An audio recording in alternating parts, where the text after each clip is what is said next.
If you are African, if melanin marks your skin, you carry a question that burns in your soul from the moment consciousness awakens until your final breath.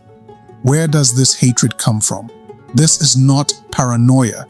This is the lived reality of every Black person who has walked this earth with open eyes.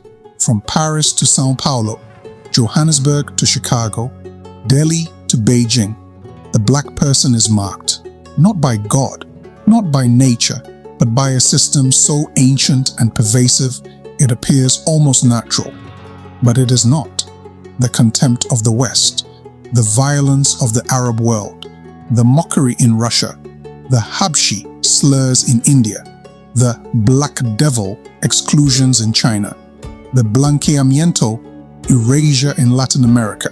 Even our Aboriginal brothers and sisters face this on their own ancestral lands. Everywhere, every single place, the Black person is at the bottom, not sometimes, not in some places, everywhere, consistently, systematically. This is not coincidence. This is design. This is warfare waged against Africans for 2,500 years. They want you to believe something is fundamentally wrong with you, that your melanin is a curse, that your features are ugly, that your intelligence is limited, that your history is non-existent. Is it a religious curse? Did God curse an entire race? Did the Creator who formed the first humans in Africa suddenly turn against his masterpiece? Is it genetic?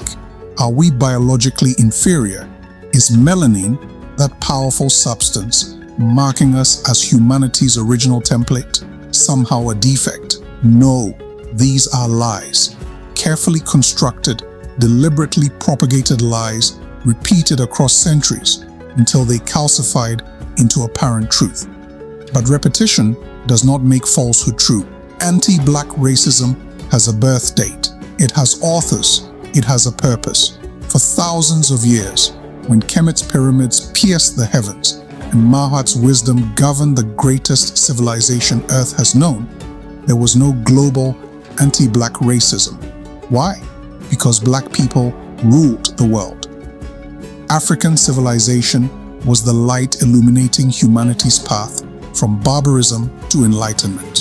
When you have power, military, economic, intellectual, spiritual, no one constructs a system to dehumanize you, just as no one today builds systems to dehumanize Europeans.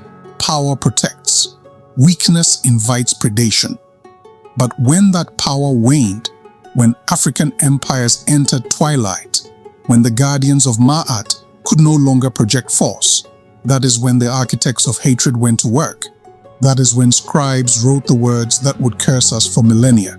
That is when the curse of Ham was born. What follows is not a tale of passive suffering. This is an intelligence briefing on the longest-running psychological operation in human history. You will learn how it began, the exact text, the exact political circumstances, how it spread, from Muslim theologians to Christian slavers to European scientists, how it operates today through historical erasure, linguistic programming, and media manipulation, how it wounded us, the internalized hatred, the colorism, the self-inflicted violence, and most importantly, how we resist and reclaim. For 2,500 years, they have tried to convince the world and us that we are nothing, but we are the original people, the first civilizers, the builders of pyramids, the philosophers of Ma'at, the Zanj who brought empires to their knees, the Haitians who shattered myths, the Moors who enlightened Europe. We are the people they had to lie about because the truth of who we are threatened everything they built on our backs. This war continues. The lies continue. But so does our awakening. If you have ever wondered why the world hates us, you're about to find out. Not because something is wrong with us, but because something is powerful about us. Something they fear, something they have spent 2,500 years trying to destroy. The West, having built its world hegemony and its privileges on anti-Black racism, there is no question today of profoundly questioning this system. Racism in the West is fundamental and structural. It is sponsored and disseminated by states to their citizens through three vectors. 1. The erasure of black people from history. 2. Languages that take up all the elements of the curse of Ham. Black thoughts, working on the black market, black humor, Black Thursday, etc. 3. The media, which often only show the bad sides of Africa. All this is aided by policies designed to keep Africa in poverty and black people at the bottom of the social ladder everywhere. The pharaoh Tutankhamun and his wife, the sovereign of Egypt Ankhesenamun, daughter of Akhenaten and Nefertiti, engraving from Tutankhamun's throne. The Egyptians, as they have been represented for 150 years all over the world. The falsification of the history of Africa and the world is a cultural and memorial genocide, a crime against humanity, the worst conspiracy that has ever existed. It is against black people, a psychological aggression of unheard of violence. The other Africa, that of an emerging middle class and developing infrastructure, which it seems to be forbidden for the Western media to show to their citizens.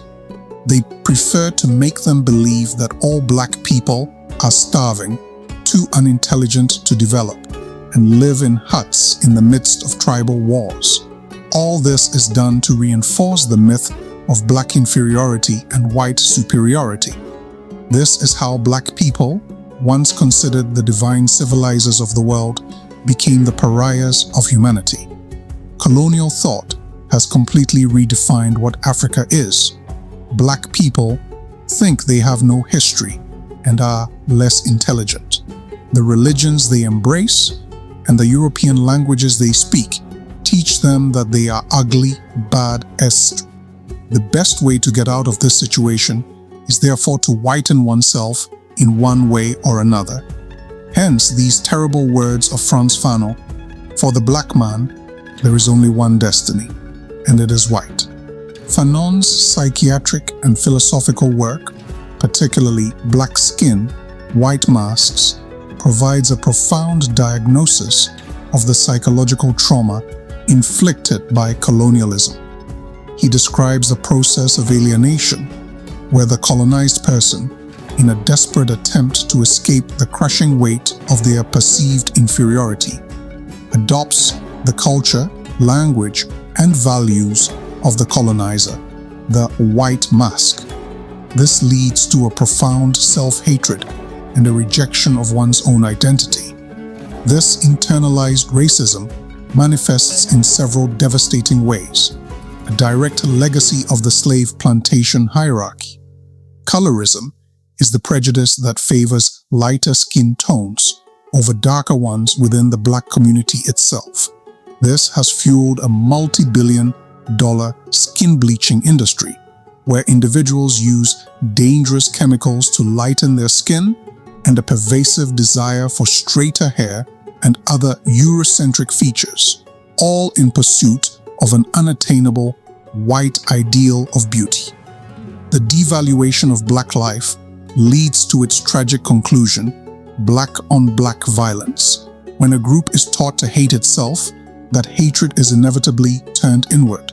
This is visible in the gang violence in American inner cities, the horrific xenophobic attacks in South Africa, where black South Africans target other African immigrants, and the criminal negligence of many African leaders who plunder their nations and brutalize their own people. It is the ultimate victory of the racist ideology. The oppressed become the instruments of their own oppression. The painting The Redemption of Ham by Modesto Brocos y João Gomes, 1895, is a chilling depiction of this psychological devastation. A black grandmother thanks heaven that her daughter has produced a white grandchild, thus accomplishing the whitening of her lineage. This seated man on the right is her son-in-law. This painting reflects quite well how the entire black world has completely lost its mind. Afrophobic violence from black South Africans brainwashed by white supremacy, who through their servile proximity to whites think they are superior to other blacks. The stages of the birth and spread of anti-black racism are as follows. The Jews write the curse of Ham to annihilate the Canaanites and have their revenge on the hegemony of the Egyptians. The curse of Ham is taken up by Muslim theologians to assign blacks to the most brutal slavery. Europeans take up the curse of Ham and destroy the African past to justify slavery. Europeans of the colonial era, to establish their hegemony, spread the myth of the hierarchy of races and teach everyone the non-humanity of Africans. Racism is maintained today by the falsification of history, the demonization of the word black, the biased media presentation of Africa, and various policies that keep black people at the bottom everywhere. From the advent of monumentalism in the Egyptian civilization 5,000 years ago to the decisive beginning of its decline 2,700 years ago, black people dominated the earth. The power of pharaonic Egypt was not only regional but truly planetary. It was the Egyptians who civilized or inspired the civilizations of Asia, America, and finally Europe. They went everywhere, and Pharaonization was the first globalization in history. We see here in America and Asia the reproduction of the religious thought and original African architecture of the Pharaonic era. The spiritual concept of the third eye is figured at the entrance of pyramids and pyramidal edifices in Mexico, Indonesia, and India. Africans were the ones who spread the so-called divine knowledge. During these millennia, as Antoine Fabre d'Olivet said, the black race then dominated the entire earth and held the scepter of science and power. No one could build a segregationist system against Africans, just as today no one can impose a segregationist system on European whites, as they are so powerful. The assertion of a black-led global civilization originating from the Nile Valley is a cornerstone of Afrocentric historiography, most notably championed by the seminal works of Senegalese scholar Cheikh Anta Diop. In his books, The African Origin of Civilization, Myth or Reality and Civilization, or Barbarism, Diop used a multidisciplinary approach, combining history, linguistics, anthropology, and even melanin dosage tests on mummies to argue that ancient Egypt, Kemet, was a fundamentally black African civilization. He contended that this civilization was the wellspring from which other major world cultures, including Greek civilization, drew their foundational knowledge.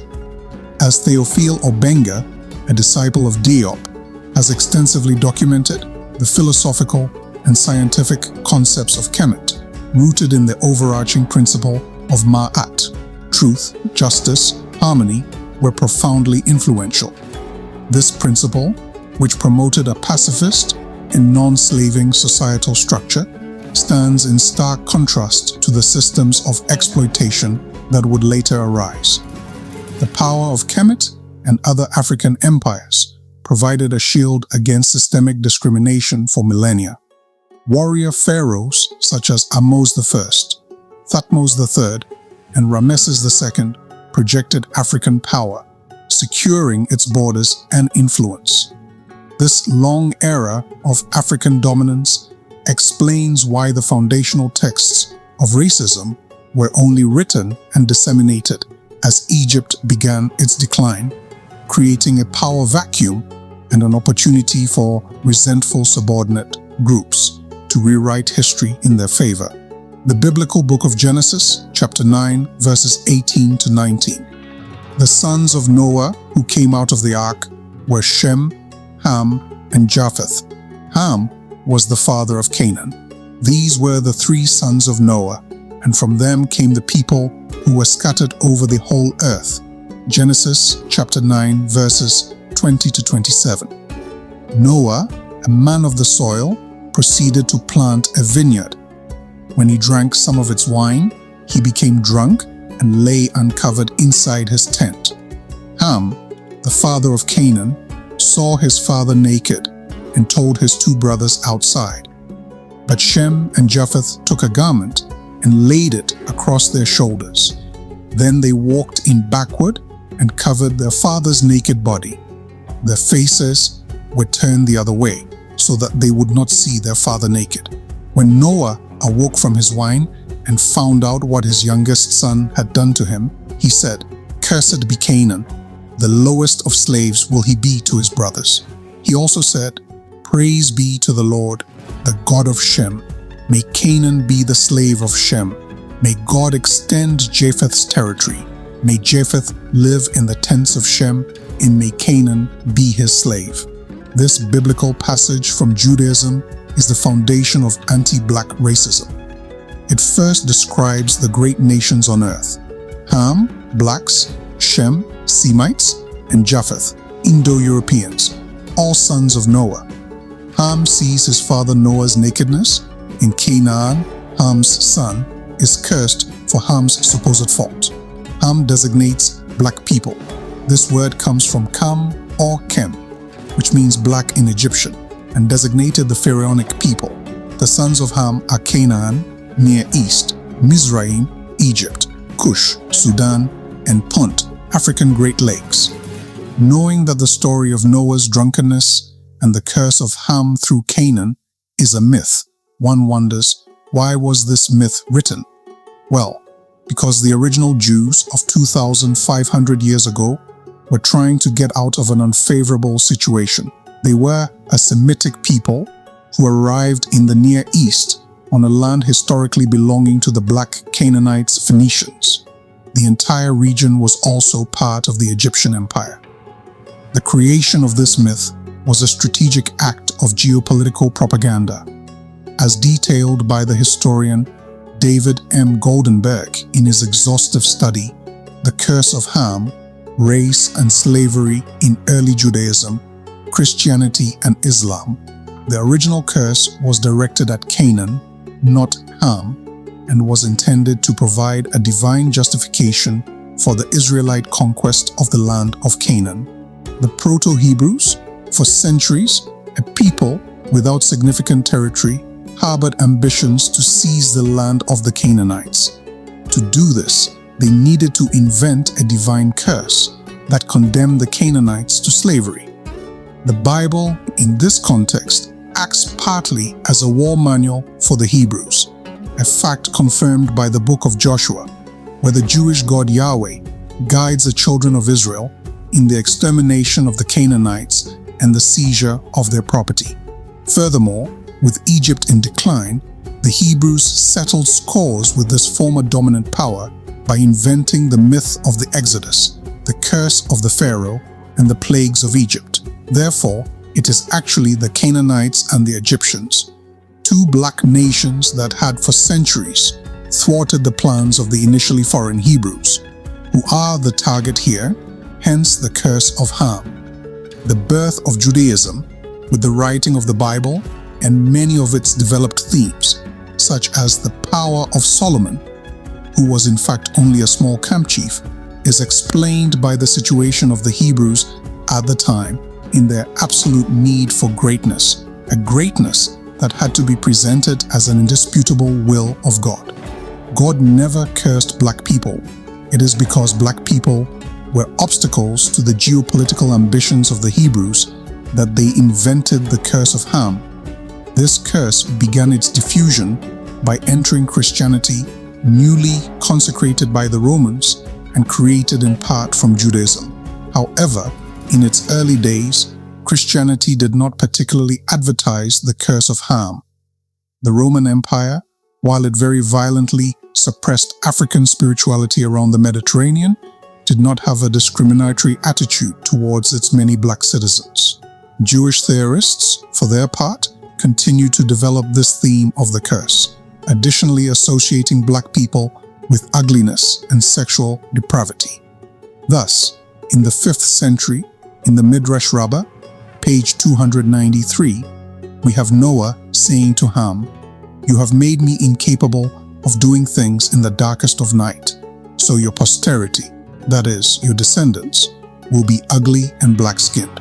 Robert Graves and Raphael Patai give us further insight into this curse in another Hebrew text through their book Hebrew Myths, the Book of Genesis. Moreover, because you twisted your head around to see my nakedness, your children's hair shall be twisted into kinks, and their eyes red.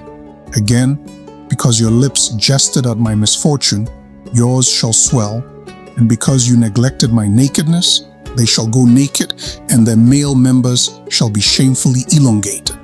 As the Jews were still under domination, Roman at this time, they had no state to institute a racist system based on all their theses. It was with the advent of Islam that the Judeo-Christian idea of the cursed, ugly, and depraved black man would find favorable ground.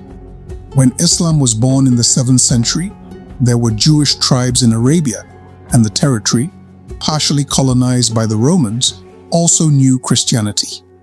The curse of Ham was known to the Arabs, although the writers of the Quran did not repeat it verbatim. The very influential Persian Imam Tabari, like the prominent Arab historian Ibn Khaldun later, posits in the first volume of his chronicle in the 9th century the hierarchy of races in these terms.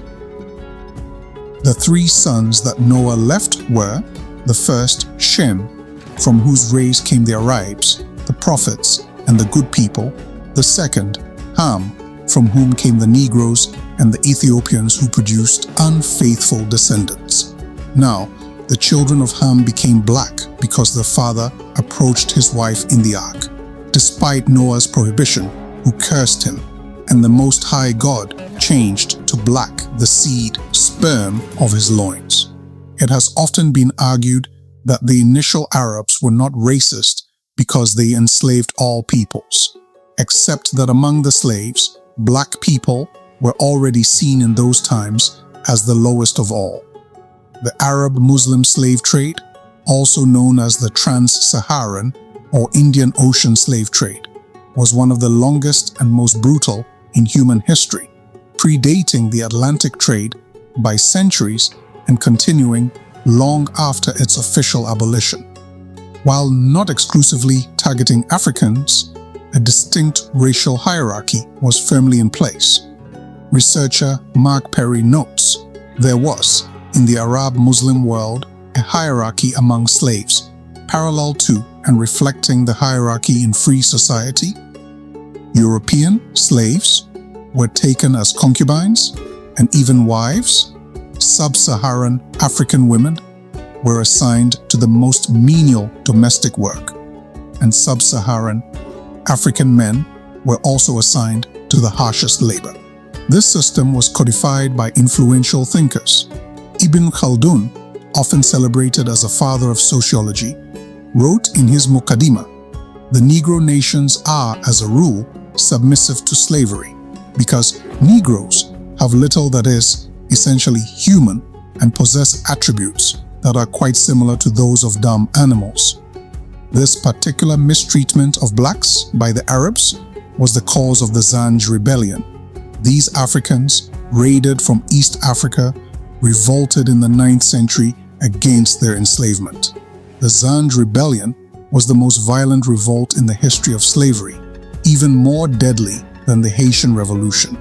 From 869 to 883, hundreds of thousands of enslaved Africans, forced to drain the salt marshes of southern Iraq, rose up against the Abbasid Caliphate.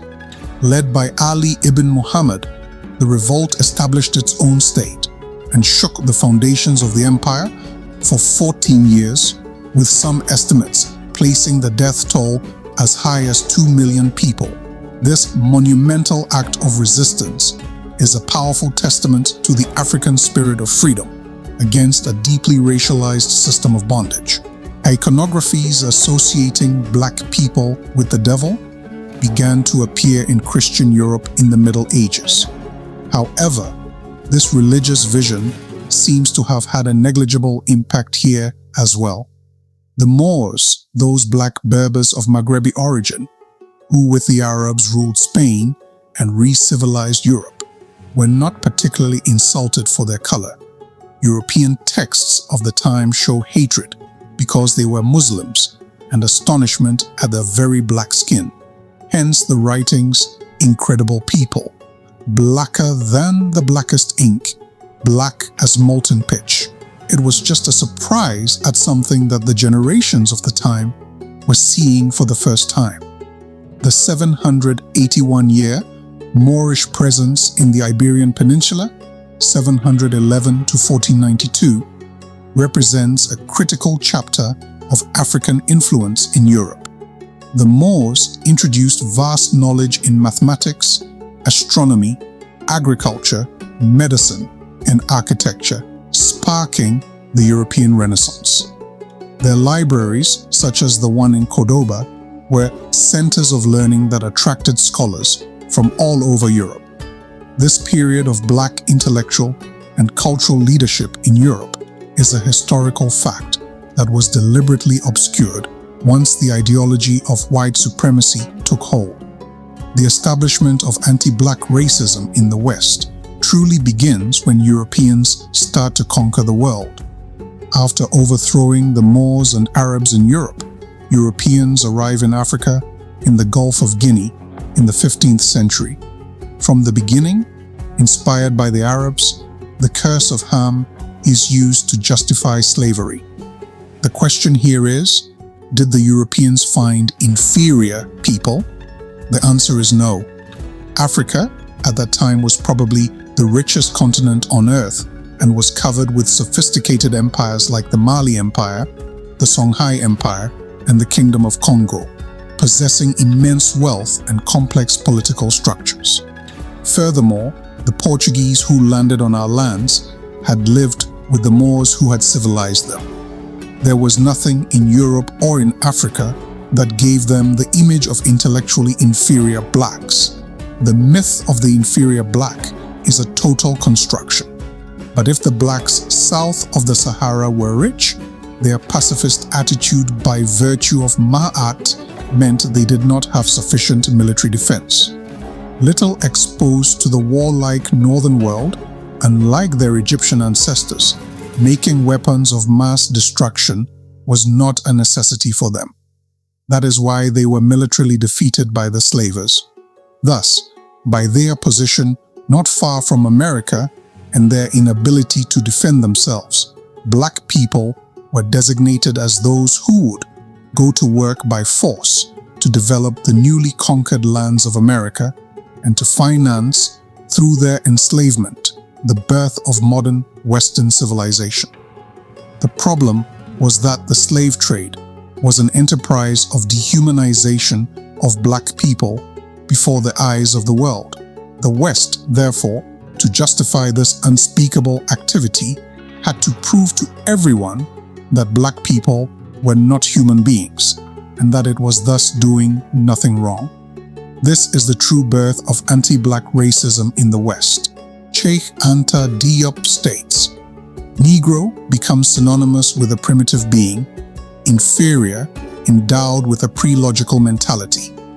The concern to legitimize the slave trade, in other words, the social condition of the Negro in the modern world, will generate a whole descriptive literature of the alleged inferior characteristics of the Negro. The minds of several European generations will thus be progressively distorted. Western opinion will crystallize and instinctively admit as a revealed truth that Negro equals inferior humanity.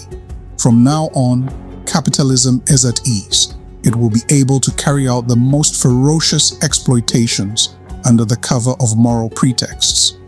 The Judeo-Christian curse of Ham played a full role in this work of expelling Africans from the human species.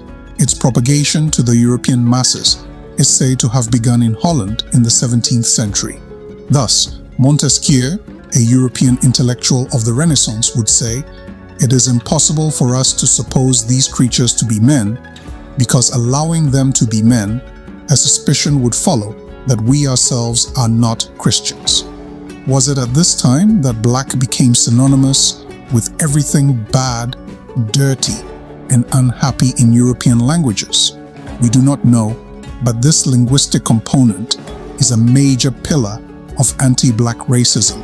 It will be claimed to justify this meaning of the word black, that it is natural for the color black to be that of evil since it is that of the night. The facts show that it has not always been seen this way. The Virgin Mother Isis and her son, the child king, Horus, Our Lady of the Hermits, Switzerland. The cult of Isis, introduced by the Egyptians of the decline phase in Europe, was the main religion of Europe until the birth of Christianity, which is a copy of it. Whites, therefore, for centuries, worshipped black deities. Black is therefore not always the color of evil. From the 17th to the 19th century, Western literature will abound with writings insulting and degrading Africans. Gobineau, Kant, Hegel, Berkeley, Voltaire, etc. will establish the myth of white superiority and black inferiority. Scientific racism will try, through skull measurements and other means, to prove the theses of the hierarchy of races. Darwin discovered in the 19th century that humanity descends from apes, which is true. But the European elite, eager to drive Africans out of humanity, will therefore associate black people with the primitive ape and spread this idea. That is why, to this day, Africans are called monkeys. When Africans are called monkeys, it is to say that they are not human beings. The West, having entered everywhere by force, had access to the vast majority of archaeological sites on the planet, and everywhere traces of black people were found. In the midst of white supremacist delirium, the rediscovery of the black character of pharaonic Egypt was no longer an acceptable truth, and probably the fact of discovering that black people were the first masters of the earth made them a serious threat to Western hegemony and provoked the intensification of the war against them. Cheikh Anta Diop adds, the Egyptologists were petrified with admiration before the past of greatness and perfection that they then discovered, and that, little by little, they recognized as being that of the oldest civilization that engendered the others. With imperialism helping, it became more and more inadmissible to continue to accept the hitherto obvious thesis of a Negro Egypt. The birth of Egyptology will therefore be characterized by the need to destroy at all costs and in all minds the memory of a Negro Egypt in the most complete way. This suppression of black people from the history of humanity is echoed by Victor Hugo, considered one of the greatest French writers in history, who, encouraging Europe to colonial invasion, said, "What would Africa be without the whites? Nothing. A block of sand, the night, paralysis, lunar landscapes. Africa exists only because the white man has touched it. It is there before you, this block of sand and ash, this inert and passive heap, which for 6,000 years has been an obstacle to the universal march. This monstrous Ham who stops Shem by his enormity, Africa. What a land this Africa is. Asia has its history. America has its history. Australia itself has its history. Africa has no history. This fierce Africa has only two aspects. Populated, it is barbarism. Deserted, it is savagery. In the 19th century, the white man made a man of the black. In the 20th century, Europe will make a world of Africa. Go peoples, seize this land. Take it. From whom? From no one. By conquering the rest of the world during colonization, the West thus spreads everywhere the myth of the hierarchy of races with its white superiority and black inferiority. Subjugated by the power of modern Western civilization, the conquered peoples will end up accepting this hierarchy as a truth. Christian institutions will fully help in this sense. The entire planet from the 19th century onwards therefore began to look at black people as non-human, ugly, inferior, idiotic, dangerous.